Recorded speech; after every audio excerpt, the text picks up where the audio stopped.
Singular demonstrative pronouns. Okay? Listen to teacher. These and that are singular demonstrative pronouns. While these and those are plural demonstrative pronouns. Meaning to say, if we are referring to more than two objects, we can use this and those. And teacher, when are we going to use this and this, that and those? Okay.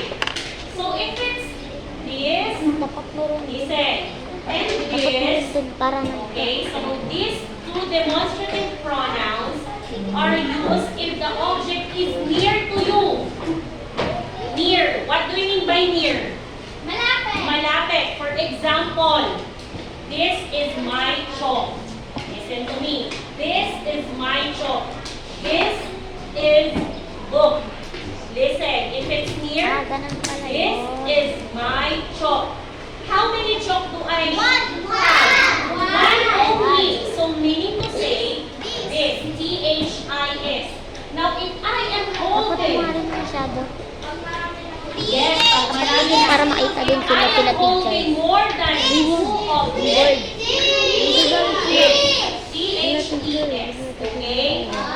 Again, another example. For example, this, okay? So this, na ito, this are markers. Marami, may S. Plural, markers. Understand? Okay, sige. Your turn, mga anak. Find an object in your bag or in your things that you can use this as a singular or this as a plural. Sige, CJ, since you are holding your notebooks, create a sentence, CJ, using this is my notebook. This is my notebook. CJ, can you please write your sentence on the board? Very good, CJ.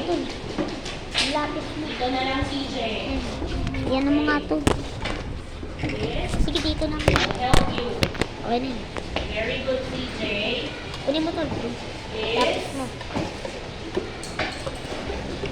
is my Ay, notebook. notebook.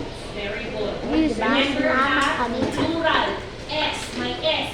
If the object is Uy. more than two, you are going to use T-H-E-S-E.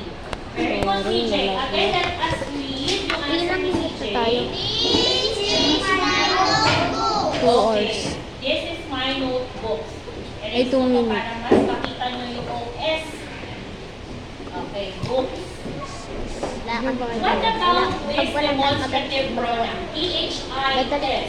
Can you please find an object on your notebook and then use the word this in a sentence? Sige, Alexander.